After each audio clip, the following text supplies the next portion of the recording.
Hello, guys, welcome back to my channel. Happy New Year.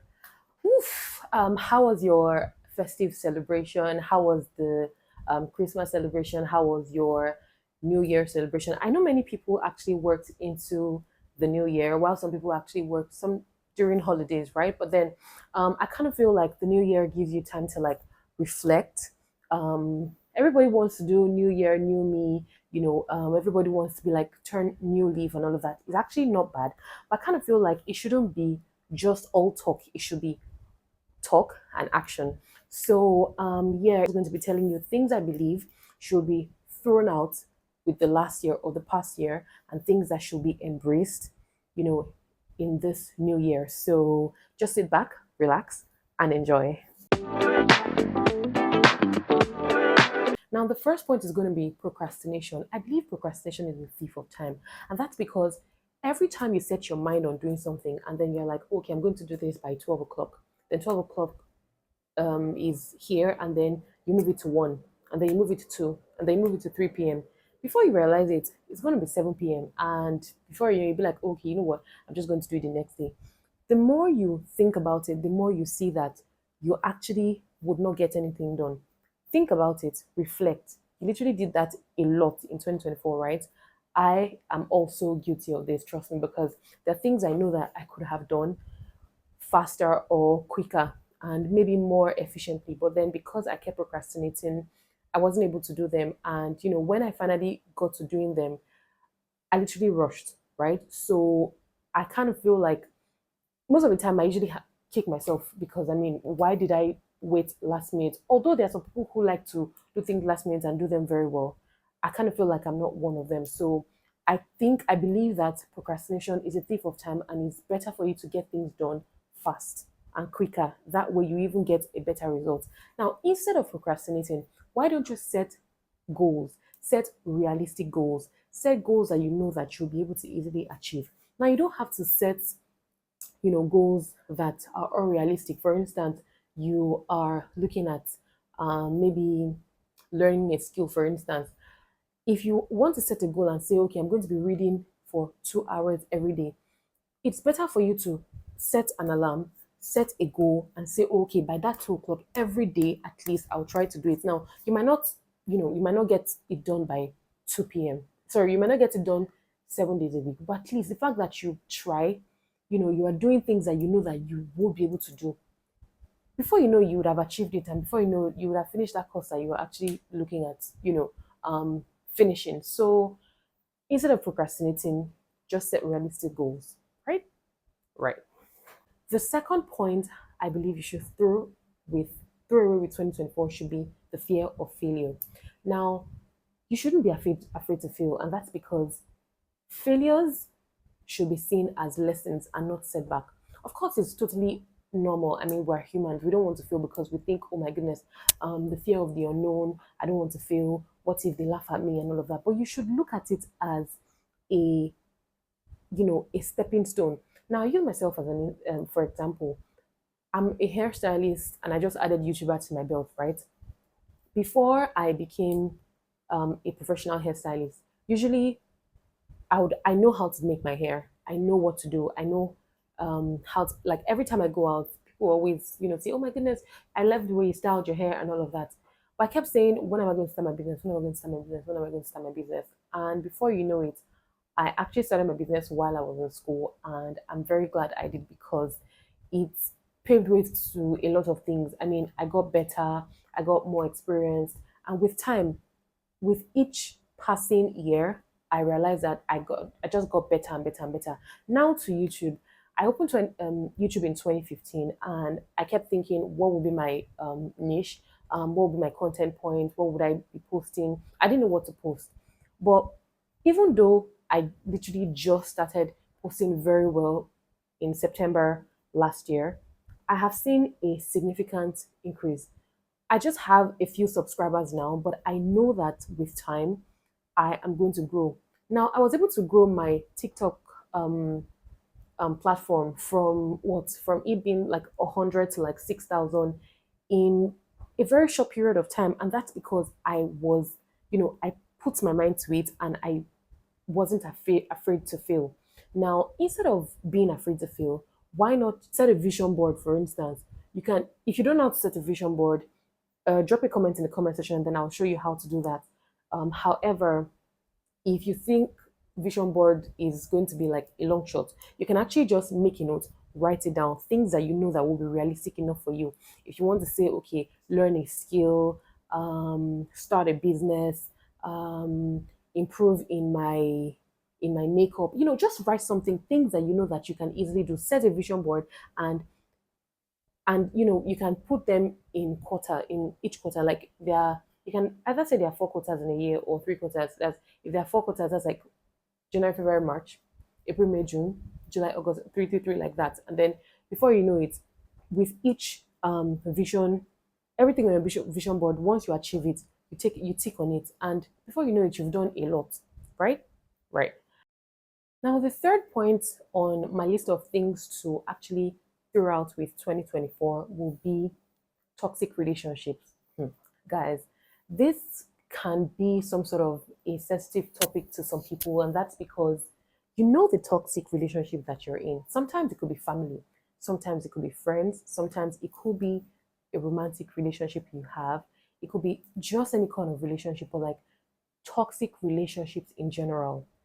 That toxic relationship, you don't even need anybody to tell you. You know deep down in your heart that this relationship is toxic.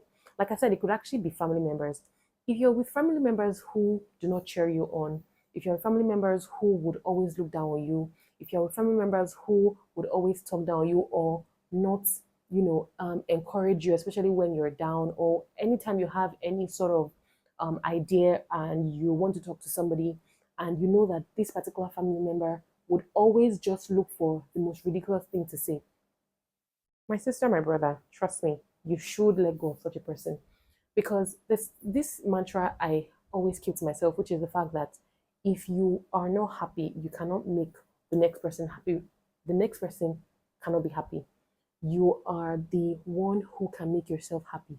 Someone else cannot make you happy, right? The happiness starts from within you. So let go of toxic relationships, and you would realize that the longer you stay in that toxic relationship, the more it feels like you're carrying the burden of the world on your shoulder.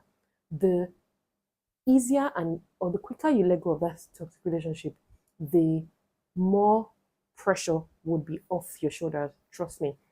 Now, instead of keeping toxic relationship, why don't you create a routine for yourself? It could be an early morning exercise. It could be you just having to read a positive mantra or quote that maybe you wrote on your mirror, or something that maybe when you're dressing, you look at and you're like, I can do this. I would achieve this. I would be successful. Something very positive. For the fact that toxic relationships are there to weigh you down, creating a routine that would be consistent enough, trust me, would make a whole lot of difference. So let go of the toxic relationship and create a more consistent routine for yourself. Build a routine for yourself and be happy with yourself. Right? Right. Now, the next point on my list is definitely going to be negative self talk. Let that go with 2024. Girl, you don't need negative talk. It just seems like, okay, you're just talking. In fact, I'm even talking to myself with this, because there's sometimes when I don't achieve what I want to achieve in the time frame I have given myself, and before you know it, I'm like, oh my goodness, I'm not good enough. Why didn't I do it? I feel like if I had done this better, this would have happened. Or if, just negative talk in general. There's no one way to negative talk. It could come in any form, right? But then for the fact that you're talking negatively to yourself, there's power in the tongue. I learned that from a very wise man once told me, there is power in the tongue, and the more negative things you say to yourself, the more negative affirmation you're giving yourself. Instead, why don't you give yourself positive affirmations, right? I can do this. Um, I know it's actually not easy. It's not an easy thing to do, because I mean, there are times when you have set goals for yourself. Sometimes the goals might not even be realistic. Sometimes the goals might just be like something really minute, and you just feel like, you should be able to get this. why didn't I get this? Why did he evade me? Why did he pass me by and all of that? But sometimes you should look at it that you have set a goal for yourself. What's that word again? Man proposes, God disposes. I think that's how it goes. Yes. So stop talking negatively to yourself. Stop talking down on yourself. If you talk down on yourself, trust me, it's going to be very easy for someone else to talk down on you and it would affect you. But if you talk positively to yourself, no matter what someone else says to you, trust me, it's not going to affect you because you know that you are your own hype man. You be your own hype man first before another person becomes your hype man. The more hype you give yourself, and then some people might just look at it that what's wrong with this one, but it's you know that it's going to work for you and it is definitely going to work for you, right? Now, instead of negatively talking down on yourself, learn a skill. You could commit yourself to learning a course or mastering a skill. If you've been wanting to start a business, start a business. If you've been wanting to learn a skill, maybe you are trying to go into the tech world, then go into the tech world. Um, there are free courses online that you can actually apply for or you can buy. There's some that are free, others you can buy. Some are not even as expensive as others, right? But like start small, start from free, and then if you know that you've finished the free one, then you can graduate to the more affordable ones. And if you feel like you want to go further, then you can then graduate to the more expensive one. But just start something. Learn a skill. Learn things that would enable your spirit, right? That would help you feel more confident in yourself and things that would help you let go of that negative energy that seems to be in your head, right? Right. Hmm. Now, this next point is very crucial. The next point is going to be overcommitment. Guys, overcommitment is bad. Let it go with 2024. Now, hear me out. Learn to say no when things don't align with your values. No is actually a statement, it's actually a complete statement. I say no a lot. Now, I'm not saying you should say no just anyhow. I mean, there are things you can actually say no to, and or things you say no to, and then in the real sense, you know that you can do it. I'm not saying you should be mean. I'm not saying you should be wicked. I'm not saying you should be insensitive. I'm not saying you should be hard-hearted. I'm saying learn to say no. See, do you know that people would tend to take you for granted, not because they feel like, in fact, because they feel like you're a pushover. The fact that something doesn't align to you, the fact that you naturally do not want to say no, or you naturally do not want to say yes, sorry, and just because you don't want to hurt somebody's feelings, you're saying yes to the person at the detriment of yourself. No, that should stop with 2020. That should go with 2024. This new year, new beginning. Learn to say no. If something does not align with your values, if something is not going to be comfortable for you, don't don't um don't inconvenience yourself to um make other people comfortable. No, that's bad. I don't do that. That's something that I've learned very early in life to do. At least I know I train myself for that. I don't inconvenience myself to please others. That is something that you should, and I believe you should inculcate that in your own lifestyle, right? Learn to say no when things do not align with your values. It could be from anybody. It could even be from your parents. It could be from your siblings. It could be from your friends. It could even be from your partner. If you don't want something, say you don't want it. Say no. Instead, you can build healthy habits. Now, healthy habits in the sense that if something sometimes you can actually be flexible. Try to be flexible, right? But focus on yourself first. And once you focus on yourself, then you can try to create room for others. Because, like I said, you have to be happy for you to be able to let that happiness radiate through you. Then other people will be able to sense your happy aura, and then it will then draw people to you, right? So don't be a pushover. Build healthy habits like focus on yourself, be more focused, sleep. If you have to exercise, exercise, and be filled with gratitude. In fact, write three things that you feel like you should be grateful for, and look at that every morning and just be grateful for that. Don't be a pushover. Okay, that should go with 2024. Okay, okay. Hmm. Now, this next point on the list is going to be comparison. Guys, comparison is actually an esteem killer. It's a self-esteem killer in that as human beings, it's almost very impossible, right? Hmm. This next point on my list is definitely going to be comparison. See, guys, girl, hmm. This next point on my list is definitely going to be comparison. Girl, comparison is an esteem killer. Like it is a self-esteem killer. The more you compare yourself with the next person, the more your self-esteem is going to be low. Sometimes it helps put you in check and it helps you know exactly what you're doing, just so you know when to put in effort and everything. But when you overdo it, you are actually affecting your self-esteem. You're affecting your own confidence. You know, as human beings, it's almost impossible for you to not compare yourself. It's actually one of the human traits that I kind of feel like God dropped in us, but it's in our power to try to be try to imbibe discipline in ourselves and just try to not compare ourselves with others, right? Everything should be in moderation. Now, instead of you comparing yourself with others, why don't you try to network? Build or surround yourself with people of like minds, people who are more supportive, people who you feel like you would want to be like.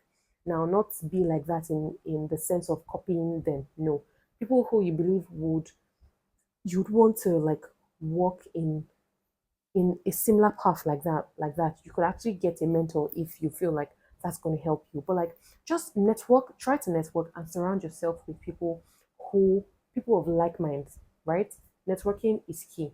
So throw comparison out with 2024, broaden your mind, broaden your horizon, broaden your network in 2025. Okay. Now, the next point on my list will be excuses. I don't know if this is the seventh point or the eighth point, but excuses in general. Stop making excuses, guys. You need to stop making excuses for your inactions and your inconsistencies. Let excuses go with 2024. And this new year in 2025, embrace consistency. It is easier said than done. Every time you make a plan, before you know it, you're like, I didn't do it because I was busy, or I didn't do it because I feel like time has gone. Guys, you need to create a consistent routine that would help you stay focused and be on track. Now, instead of creating excuses, right, why don't you focus on consistency and self care, right? Prioritize self care, prioritize consistency, both mentally, emotionally, and generally. This will definitely help you both in your physical life and your career, honestly. Or I don't know how else to explain this, but you need to stop giving excuses, all right? I'm also talking to myself because I feel like this is something that comes to many of us so easily. So let's excuses go in 2024 and in with the new us, right? Right. Now the final point on this list would definitely be comfort zone. You need to step out of your comfort zone, guys. Um, Being very comfortable in your comfort zone should go with 2024. This is a new year. Like our mantra says, right? New year, new beginning. So step out of your comfort zone and embrace growth, embrace opportunities. Believe stepping out of your comfort zone would steer you in the path of, I believe, forwardness. There is actually no easy route to success. We all know this. It is not easy to be successful. If it was easy to be successful, everybody will be successful. And that's the honest truth, right? So, like, instead of you being too, comfortable in your comfort zone, why don't you take a leap of faith and embrace change? Change is a good thing, and change is actually the only constant thing in life. You know this, right? So, yes, embrace change and record your wins, no matter how small it is. No matter if you want to record your wins weekly, feel free to do that. If you want to do that monthly, feel free to do that. If you want to record your wins every like quarterly, feel free to do that. That's at every 3 months or every 4 months, feel free to do that. But like, make sure you're putting yourself in check and record your wins. It is very, very important you record that. And that's because it helps you know, it helps you keep track on how far you've come. Nobody is going to pat you on the shoulder if you do not pat yourself on the shoulder first. Sometimes you need to have achieved a large percentage of success before people start to, give you a standing ovation. So you are the one that knows the work that you are putting in. So no matter how small the win is, no matter how small it may seem, no matter how inconsequential or negligible the little wins are, make sure you pat yourself on the shoulder because, girl, you're doing a lot and you're doing good, right? So make sure you prioritize and take records of your wins. So, like I said, out with excuses, in with consistency, and prioritize your wins. I hope with these few points of mine, I have been able to convince you of things to let go of in 2024 and to convince you of things to embrace in 2025. I hope you found this video helpful. Don't forget to like, share, subscribe, and please drop your comments in the comment section. I would really love to hear your thoughts. See you in the next one, guys. Bye.